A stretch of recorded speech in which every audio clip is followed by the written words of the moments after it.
Hello guys, welcome back to our channel. நான் தான் உங்கள் வெறும் நாம் இன்னைக்குள்ள பார்க்க போகிறது இந்த 2024 ஒரு இங்கிலீஷ் ஹாரர் த்ரில்லர் மூவியாக எடுக்கப்பட்ட நெவர் லெட் கோ படம் எப்படி இருக்குது அப்படிங்கிறத அந்த வெளில பார்க்க போகிறோம். இந்த படத்தோட கதையை பொறுத்தளவுக்கு இந்த படத்தில் இருக்கக்கூடிய அம்மாவுக்கு ரெட்டை குழந்தைகள். இந்த ரெட்டை குழந்தைகளோட நடு காட்டில் இருக்கக்கூடிய ஒரு வீட்டில் தான் வாழ்ந்துட்டு இருக்கிறாங்க. இந்த ரெட்டை குழந்தைகள் கிட்டையுமே சொல்கிற ஒரு விஷயம் என்னன்னா, இந்த பூமியில் வாழ்கிற கடைசி 3 பேர் நாம மட்டும்தான். மேலும் இந்த வீட்டில் இருக்கிறதுனால தான் நாம சேஃபாக இப்போ வாழ்ந்துட்டு இருக்கோம். இந்த வீடு வந்து ஒரு பழமையான அபூர்வமான மரத்தால் செய்யப்பட்டது. இதனாலதான் அவ்வளவு சீக்கிரத்தினால பேய்களால இந்த வீட்டுக்குள்ள வர முடியல. அதனாலதான் நாம சேஃபா இருக்கோம். ஏன்னா வீட்டை சுத்தி எல்லா இடங்கள்லயுமே பேய்கள் மட்டும்தான் இருக்கு. அந்த பேய் தப்பி தவறி உன்னை தொட்டுருச்சு அப்படின்னா நீங்களும் பேய் ஆயிருவீங்க அப்படின்னு சொல்லி தான் வளர்க்குறாங்க.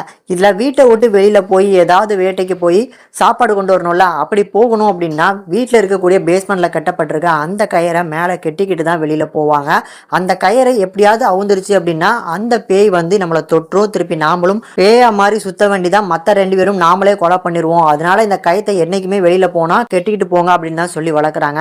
இதுல இருக்கக்கூடிய 2 குழந்தைகள்ல ஒருத்தர் மட்டும் இதை நம்புறதே கிடையாது. இப்படி இந்த அம்மா சொல்ற மாதிரி இந்த வீட்டை சுத்தி பேய்கள் இருக்குதா இல்ல இந்த அம்மாவோட பிரம்மையா, அந்த பையன் சொல்றதுதான் உண்மையா அப்படிங்கிறத தெள்ள தெளிவா சொல்றதுதான் இந்த படத்தோட மொத்த கதையுமே.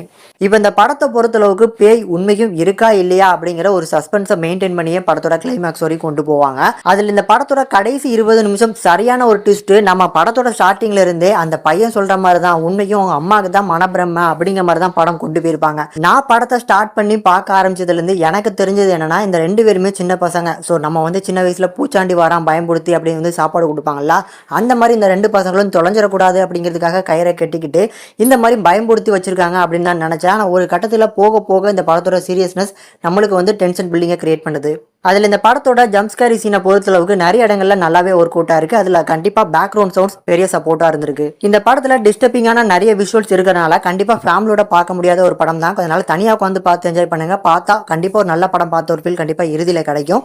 பட் படத்தோட ஸ்க்ரீன் பிளேவை பொறுத்தளவுக்கு ரொம்ப ஸ்லோபான ஒரு படம். ஃபர்ஸ்ட் ஹாஃபாக இருக்கட்டும் செகண்ட் ஹாஃபாக இருக்கட்டும் பயங்கரமான ஸ்லோ. கடைசியில் இருக்கக்கூடிய அந்த 20 நிமிஷம் தான் நல்ல வேகமாக விறுவிறுப்பாக போகும்.